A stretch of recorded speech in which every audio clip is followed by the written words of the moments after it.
Okay, hold on.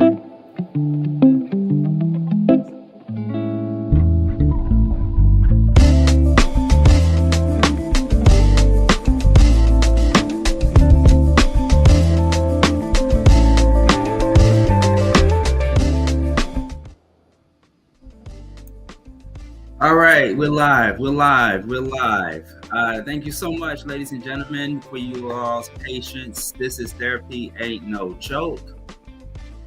Sorry, we had to work out some kinks in the background here before we could get on the air live. All right, there we go. Therapy Ain't No Joke.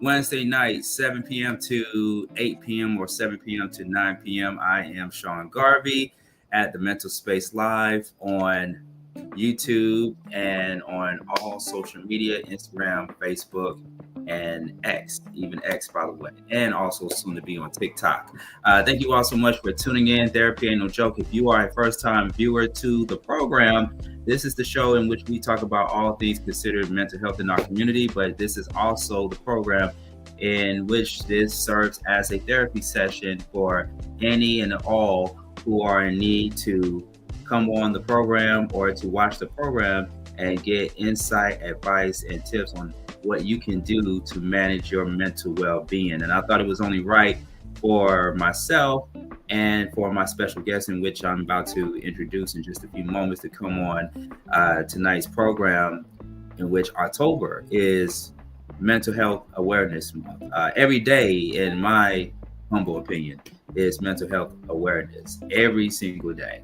And I am just so appreciative of all of the people, from people in the celebrity world and the entertainment world to people in politics and people in the community that are raising the awareness behind mental health. You can tell by the sound of my voice that it has been almost a week, and the week has gotten off on a rough start. Both professionally and personally for me. But this is why these type of shows, such as Therapy Ain't No Joke, is so vital in our community and vital in minds, because it just helps people like myself release a lot of tension or unpack a few things that's been bothering us on the inside. I know it's such a cliche for people to say or people to hear the phrase, you never know what somebody is going through. But that's why we do shows like these, is because we want to serve as a catalyst for change in our system, in our community, so that way we can get to some great solutions and a great outcome to give people the type of help that they need when they are in a crisis. And so joining with me on tonight's show of Therapy Ain't No Joke, I am joined by Soraya. She is a psychiatric nurse practitioner student who is going for her position as a psychiatric nurse practitioner. But right now, she is a certified nurse practitioner, but she's advancing in her career in the mental health field. And this is just such perfect timing, Soraya, for you to come on and be a part of the conversation. First and foremost, how is your mental health? Thank you so much for that introduction, and I appreciate that. My mental health is, I'd say it's a work in progress. It's definitely better than it was before. I've had different struggles with depression, anxiety, and PTSD, but thank God I'm gratefully overcoming it little by little, day by day, step by step. Mm. Can you talk to us the root cause, for if you are candid enough to talk and share?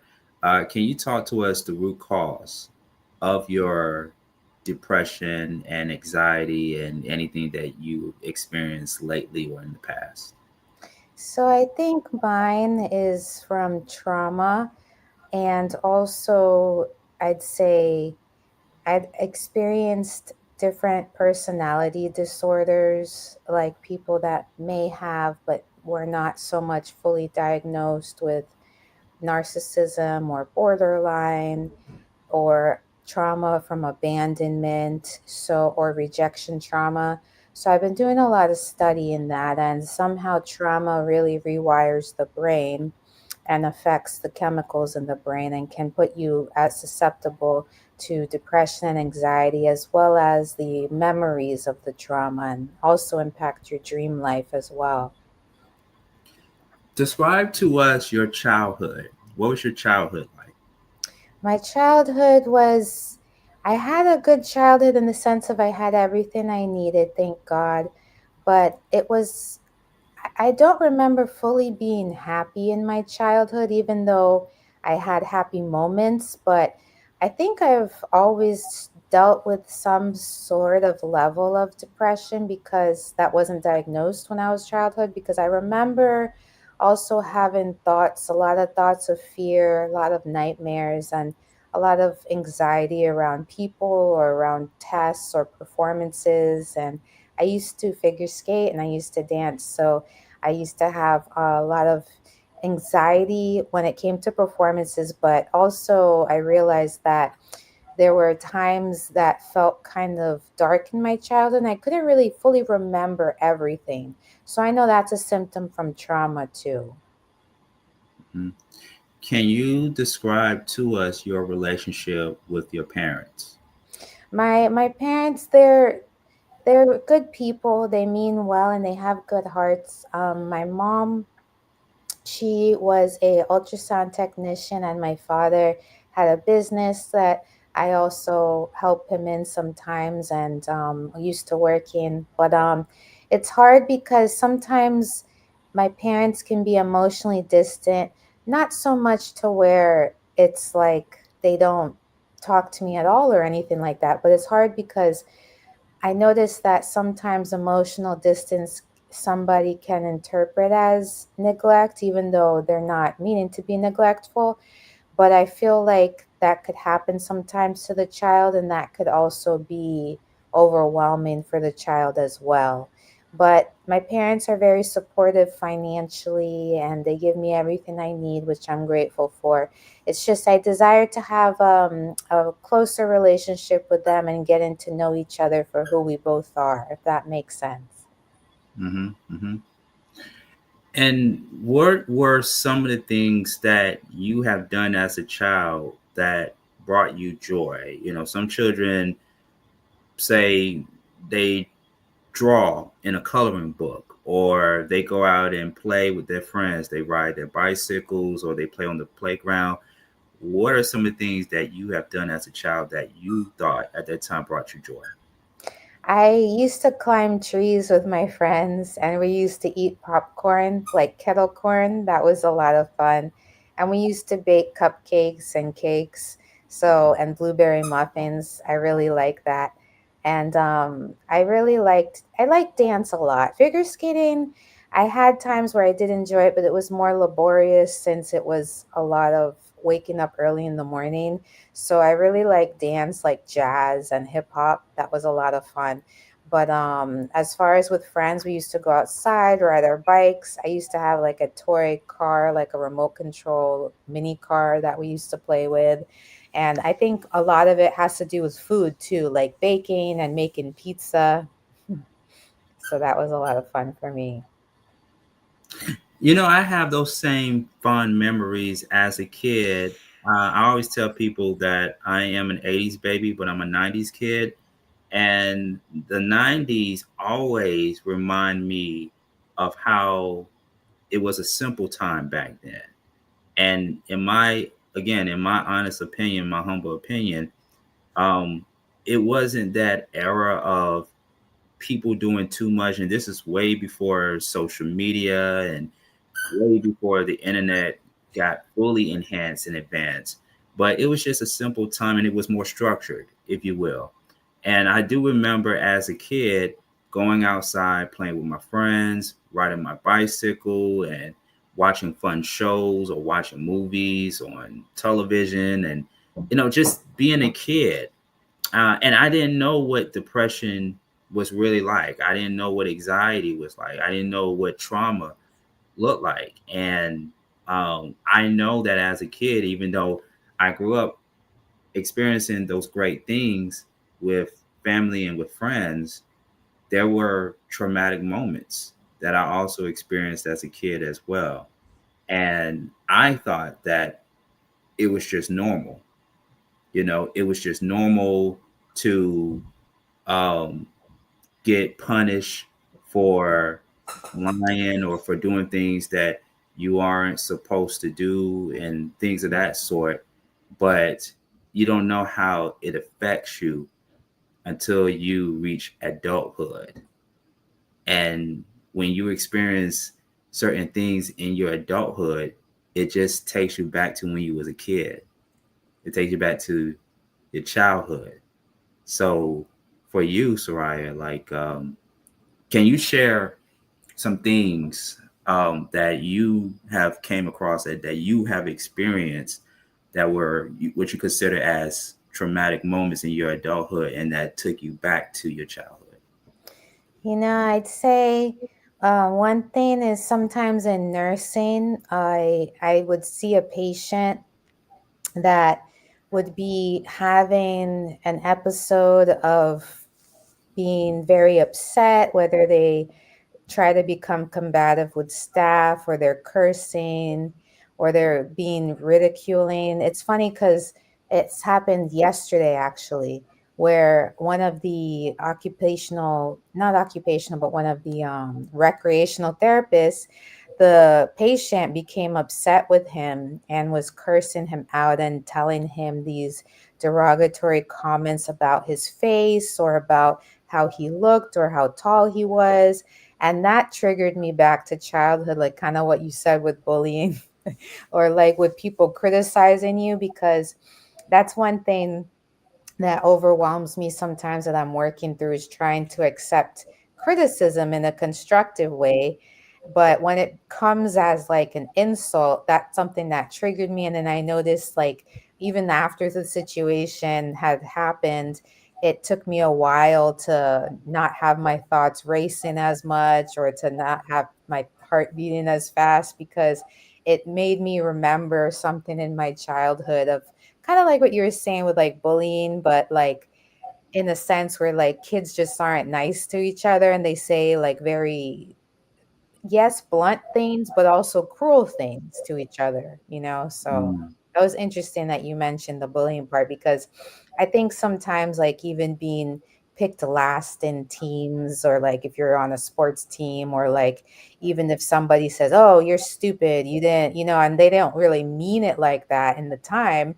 But like later mm, on, you think about it and you kind of internalize, well, maybe I am stupid, this happened, that happened. Then you look for evidence that kind of supports it, because that's mm. how our minds are. We look for negative evidence to support our negative beliefs. Right. So that's an instance that happened that I thought was interesting that took me back to like childhood of like being criticized. So yeah.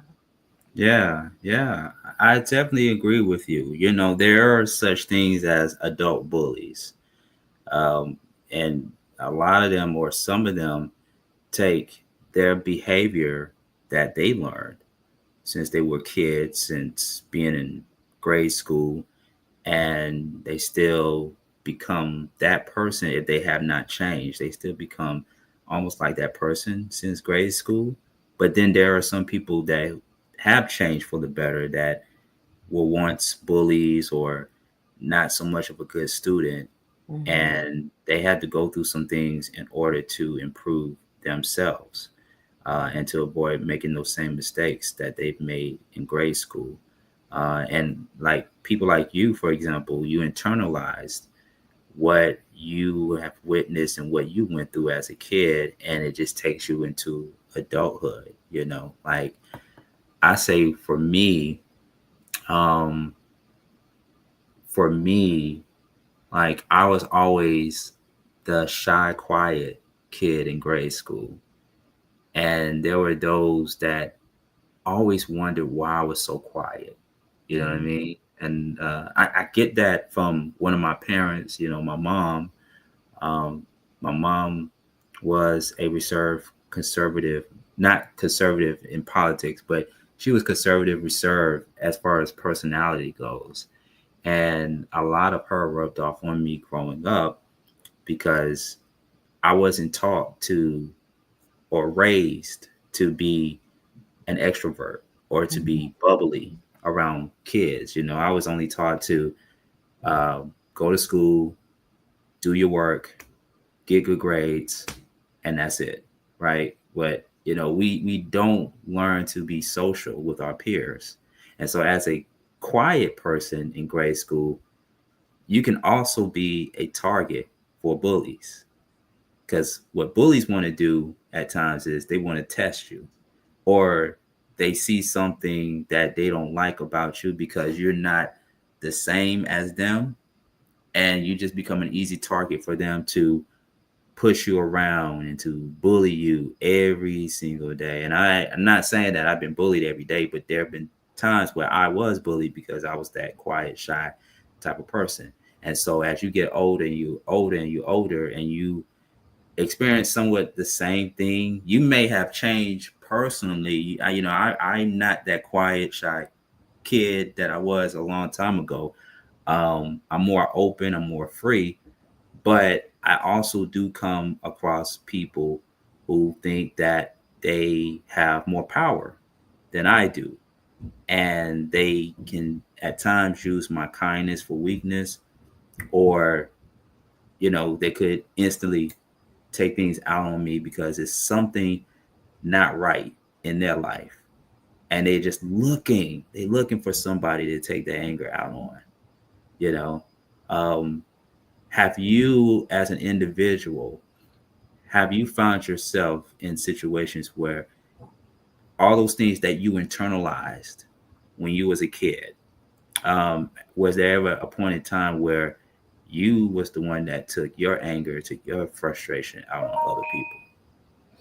I think yes, because I used to take my anger out on, I used to have these temper tantrums where I would sometimes break things.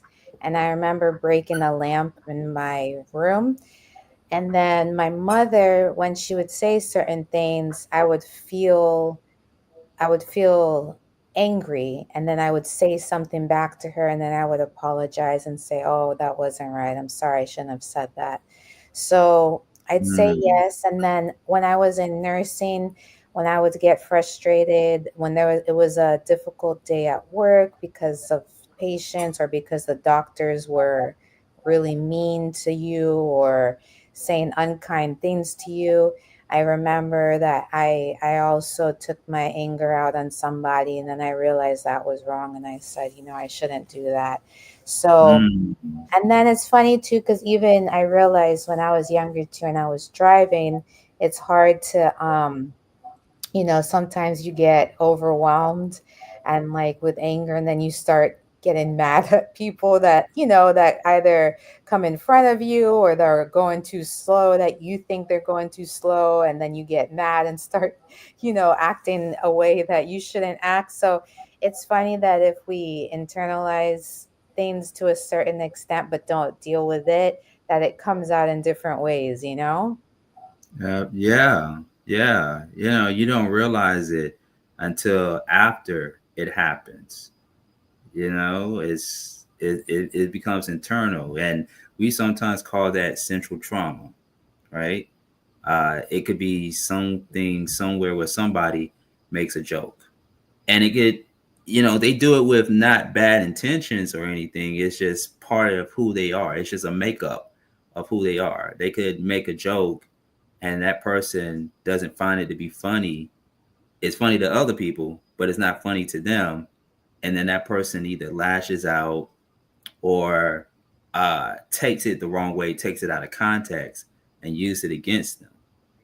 If everybody remember the infamous situation that happened at the Oscars a couple of years back, where Chris Rock made a joke about Jada Pinkett Smith's hair, or haircut, if you will, which a lot of people have now learned that she suffers from alopecia.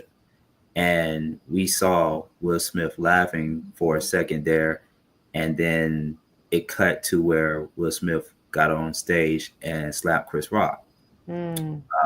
And of course, Will Smith then later said keep my wife's name out your blank blank mouth. Mm-hmm. And it blossomed into, and I don't mean to use the word blossom, but more like it Festered. transitioned. Yeah, it transitioned and it grew more into a huge thing where um, Will Smith was looked at in a negative way for a while. And it's something that people still remember. Like it's that thing that people are not going to forget moving forward.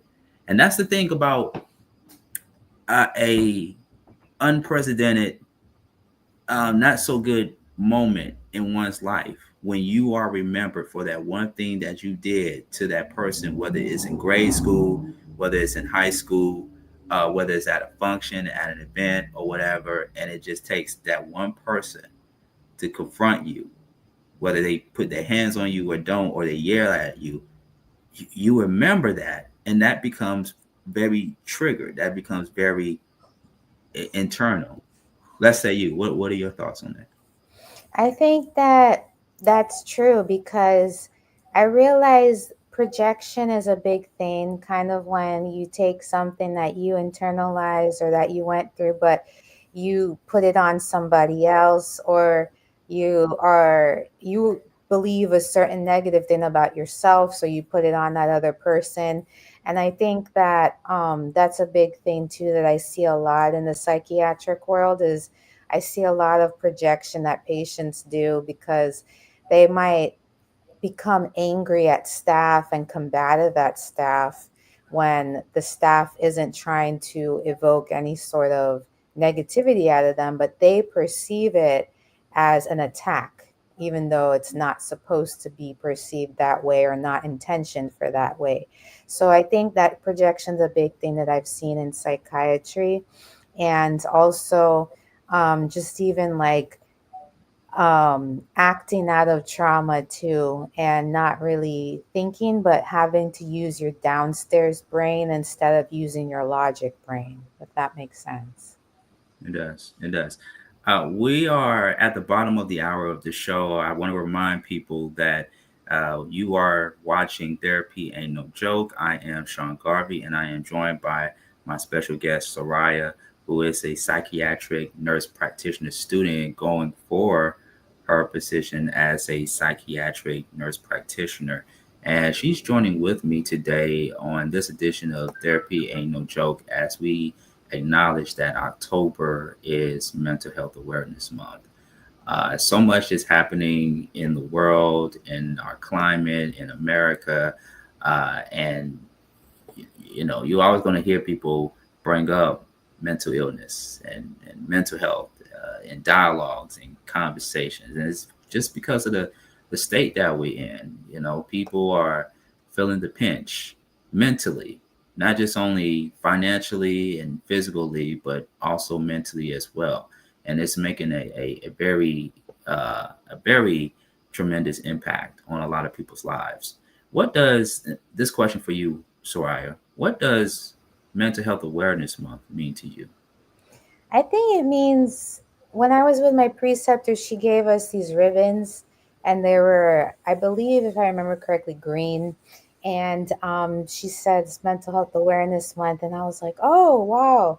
And it really made me think of just really being able to remember that your mental health is important and that self care is important, but also to see your patients and your mental health patients your that are different struggling with different illnesses, that they also need mental health care as well. And I guess a lot of it just really reminds me of kindness, like being kind to other people, and also being able to encourage other people that they're not alone in their mental health struggles as well. I think that's a big thing. Hmm. You know what Mental Health Awareness Month mean is getting people to be educated and to be informed that you are not alone and that there is always help around the corner within your support group. and other places that you can seek help from. It's still so much as a society that we can do to continue to help raise the awareness of mental health, and to get things changed in law for people to have access to the type of health care that they need for their mental well-being. And it's just it's just a constant reminder uh, for a month of October or for another month to make sure that you checking in on people. You're making sure that, yo, are you good? Are you okay? Do you need help? What kind of support do you need? And also offer those resources to people. I think that's very important. What do you, as a nurse practitioner, because you deal with this type of stuff all the time in your profession, um, what do you want to see change, whether it's in Congress or in the political world? What do you want to see change or happen for people to get the right kind of care that they need to have? That's great that you mentioned that because I remember I was thinking about that today when on my way from the gym, and it was angering me. And I said, wow, nurses really don't get paid what they're worth, compared to other professions. And I thought about that, and even teachers, the same thing, and probably so many others. But what I want to see change is nurses being really appreciated for what they do. And even though that we've come a long way, and we have Nurses Appreciations Week, and we have nurses discounts and first responders discounts, which I think is great. I still think that there needs to be an awareness of really what nurses and doctors and medical professionals do, and teachers teaching the medical profession as well, what they do and what they sacrifice for society.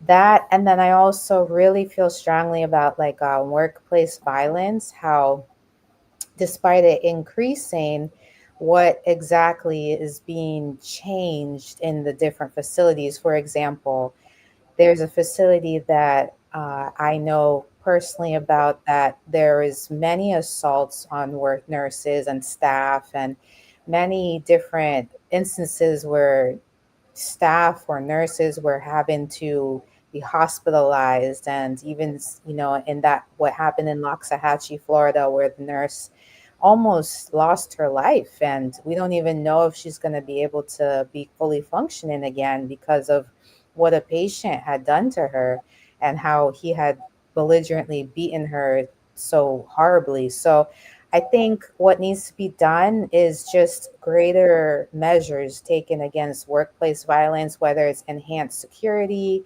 more security guards, metal detectors, more care or more finances going into really trying to de-escalate patients, or different medications that might be able to work for a longer term, or whatever it is that could help against that. But that is something that really needs to be addressed, because staff and nurses, they're really taking a hit all the time. It's very regular that staff gets assaulted by a patient. So that's a big thing.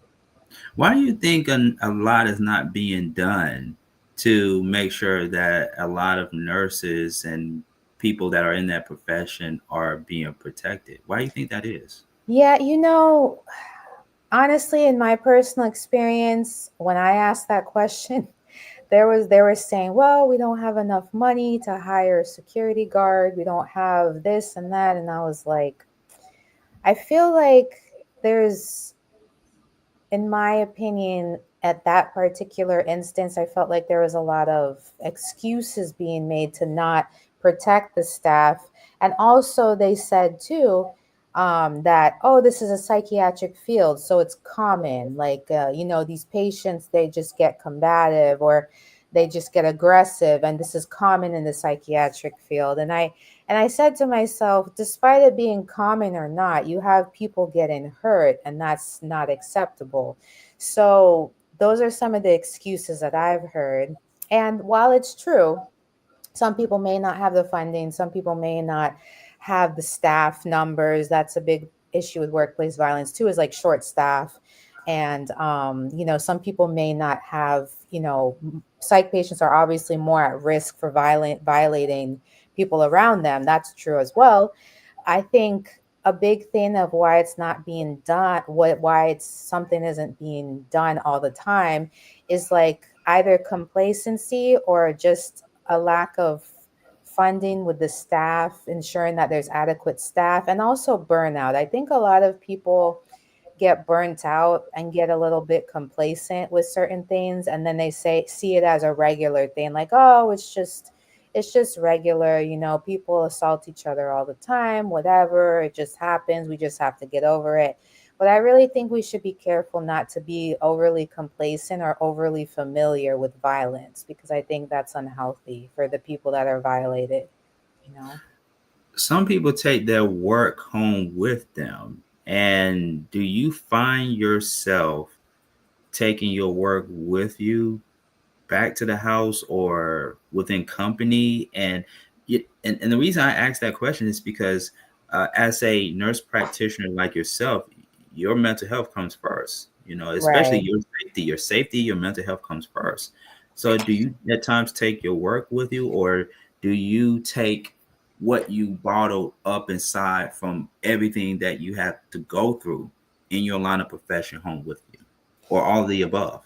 Yes, I'd say a lot of what you said, or all the above, because honestly, sometimes when I would work with patients, and I would work with acute patients, patients that need to be hospitalized because they're hearing voices, they're psychotic, they're pacing, they're angry, they're yelling, cursing, screaming, they're, delusional or whatever, or suicidal, on the opposite end, if they're not violent towards other people, they're just depressed, they can barely move or function. And I take that home. When I come home, I just be like, wow, I can't do anything today.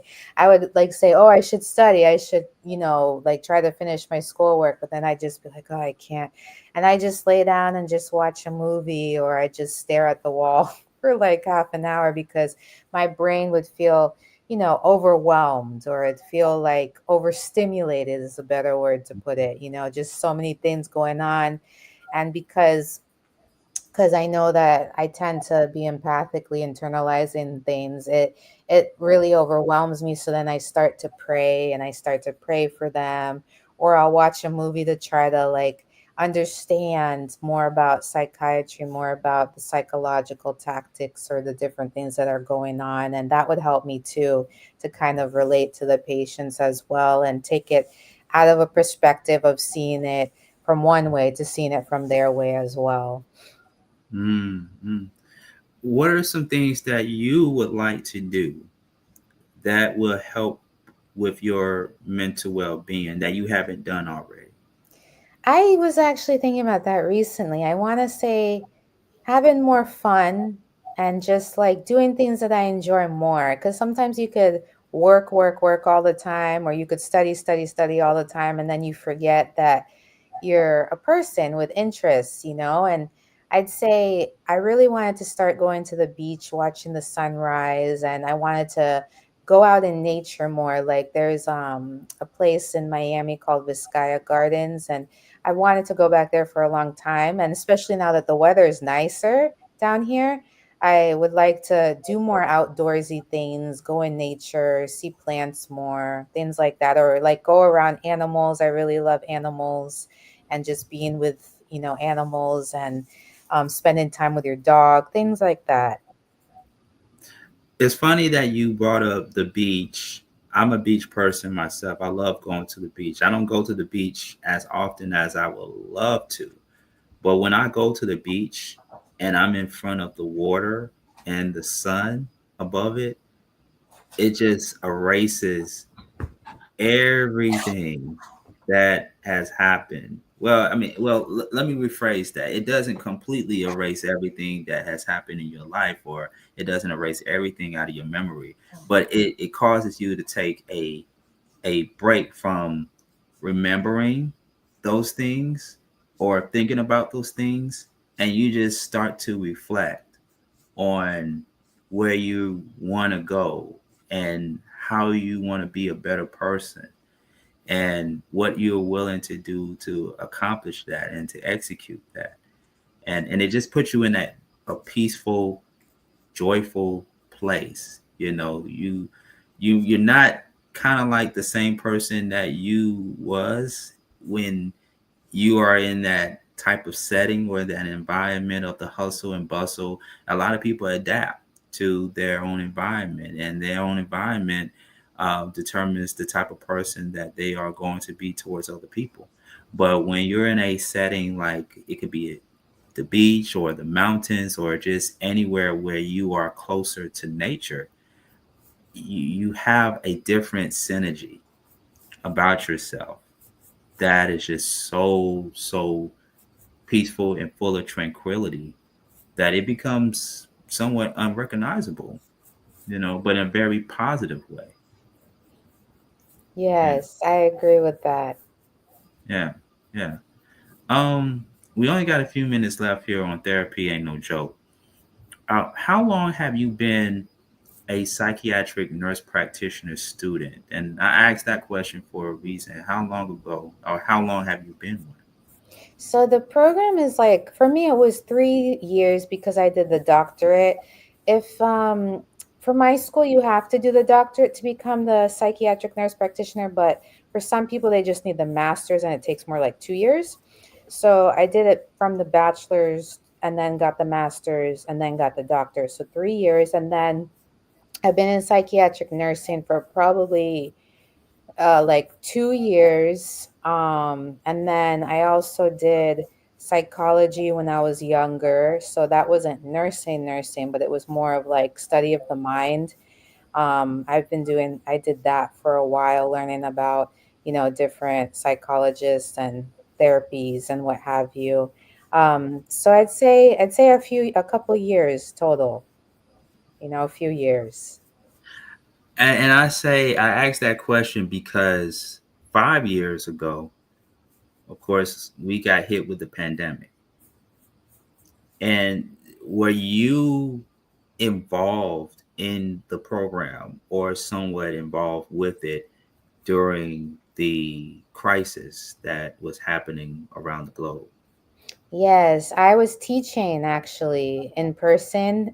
And it's funny because they were desperate for teachers because a lot of teachers didn't feel safe, especially being that children are high risk to carry communicable diseases. So I was a teacher at a Jewish school. And it's like, even as a teacher, you do psychology work with kids too, and you listen to them and you see when they're upset, and you go out of your way to try to help them or to talk to them, help them to feel a little better because you want to see them happier. So I'd say during the time of that, I was getting a lot of experience with that, and I saw different grief. Like my students would have to take time off of school because their grandparent died from COVID, or different students got COVID, and they were afraid for their family members, and people really couldn't travel as much. So there was a lot of things going on during that time with mental Mm, health too. yeah, yeah. I definitely it still um bothers me about the fact that the pandemic that happened in 2020 not only cost a lot of lives, but what it has done psychologically to people. Relationships were not the same. The workplace was not the same. Our everyday activities were not the same. And that definitely made a very big negative impact to somebody's psyche. I mean, Yes. I actually myself, and I'm not afraid to say it on air, but I've had some people that I stopped talking to since the pandemic. And these were folks that I was talking to consistently before the pandemic. But sometimes when things happen, it causes the relationship between each parties to go into a detour route. And maybe it just also shows the type of people, or shows who they really are, and it leaves you, it causes you to determine or make a decision whether you want to still rock out with that person or not, or if you want to still have a relationship with that person. You kind of see, depending on what the event is, you kind of see how they're going to be and how they're going to react to something. And you have to make a decision. I keep reiterating, you got to make a decision if this is somebody that I want to still socially be involved with. And that segues to my next question to you. As a student of the medical field, you work a lot. I can tell that by your profession, you definitely work a lot. How is your social life? And how does that tie in with mental health for you?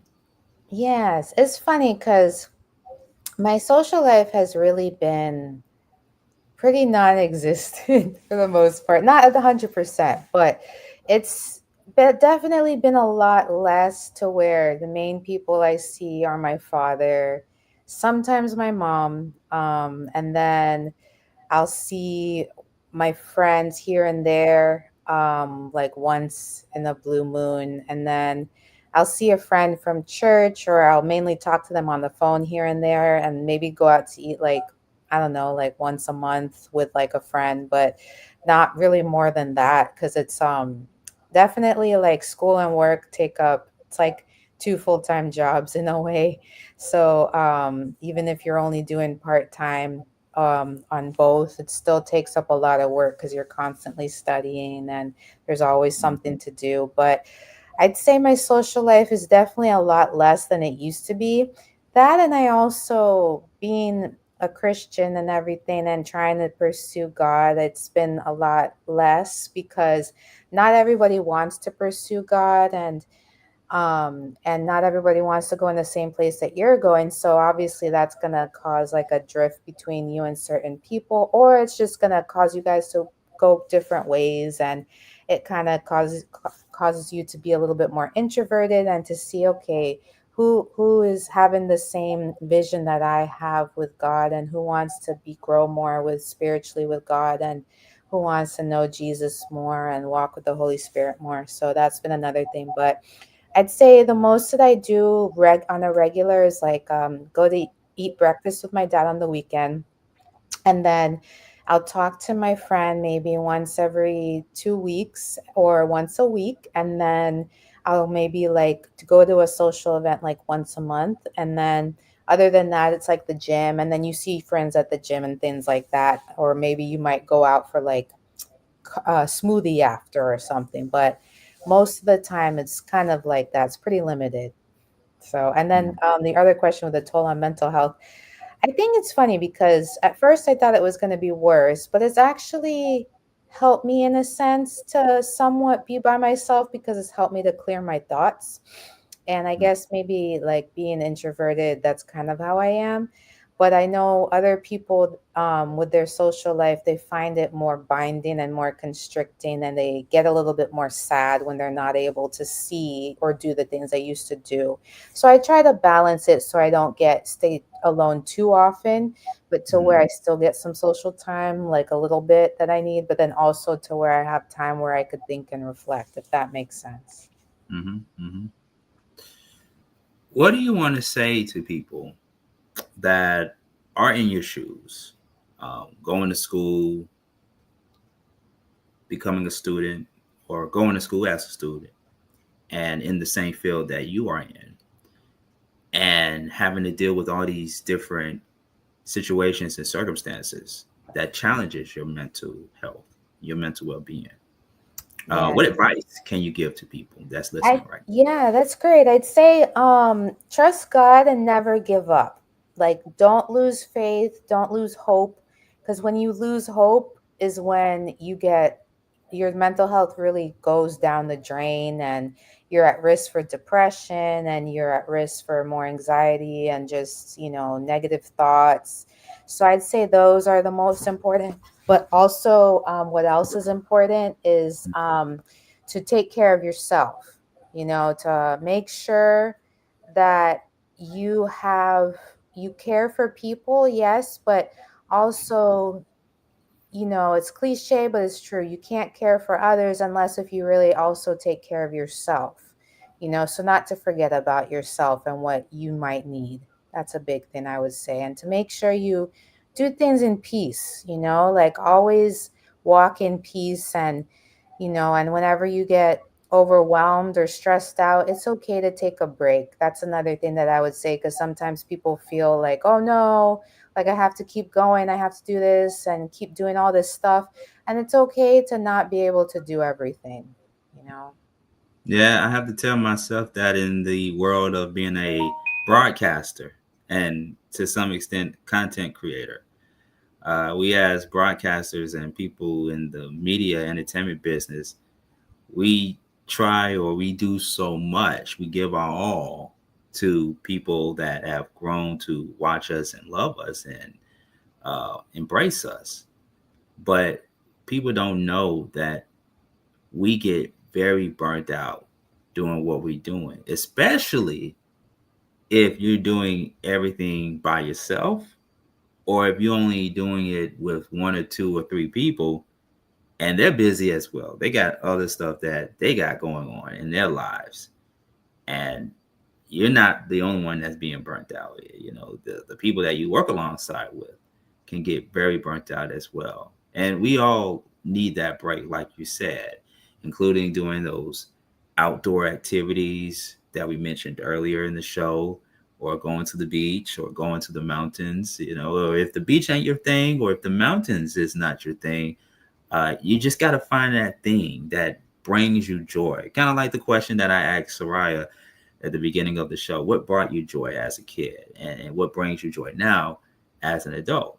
You may not go back to doing some of the things that you once upon a time did when you was a kid, but there's always newer things to do, to get involved in, especially with the type of people that complement you and help you with your mental well-being. And that's another thing too, is find those things that you really enjoy doing with people that are like-minded like you, or that share the same values as you.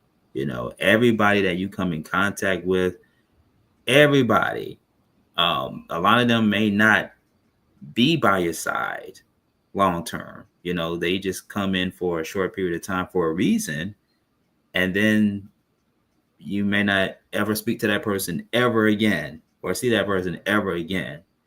But each individual brings some form of teachable moment.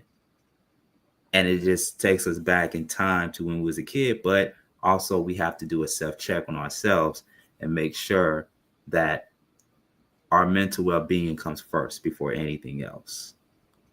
You're not going to interfere my mental well-being, because I got the victory at the end of the day.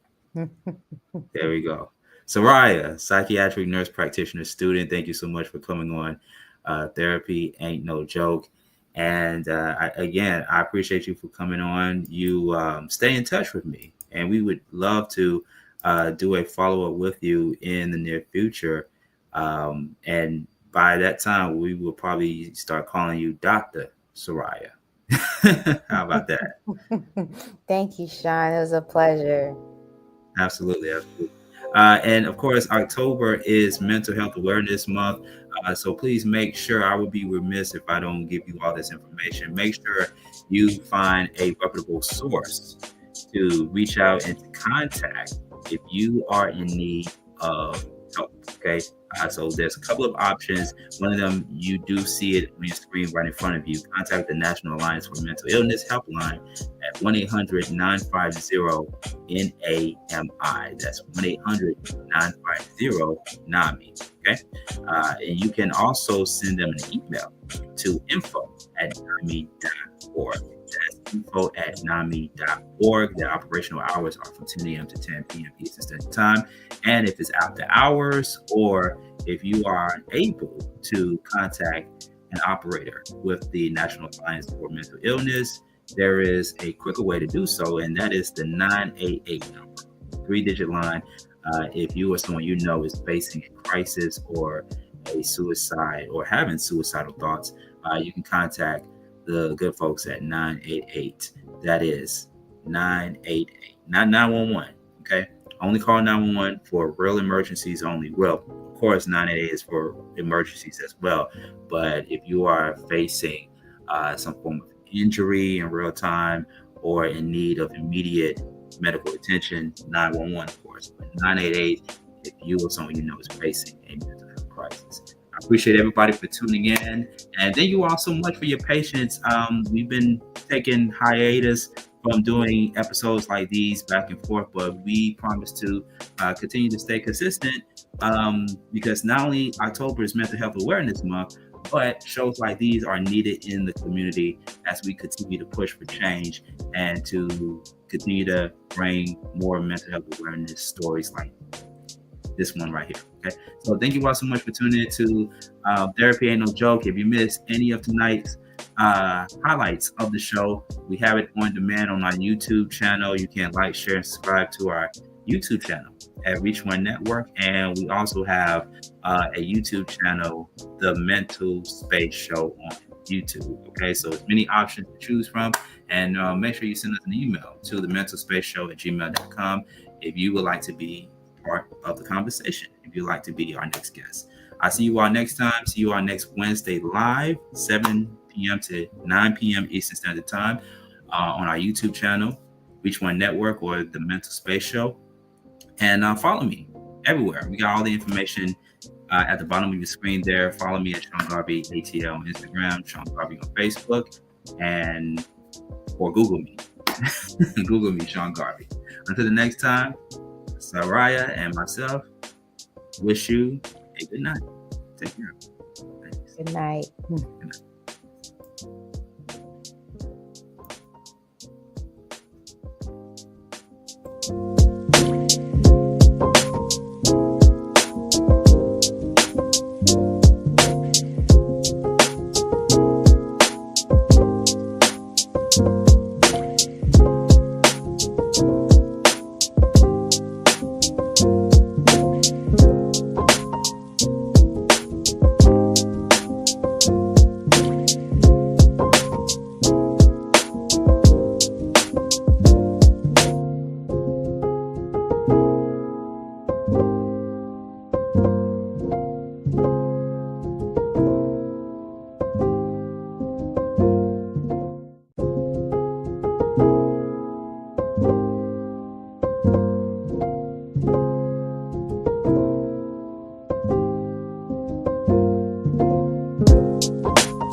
Thank you.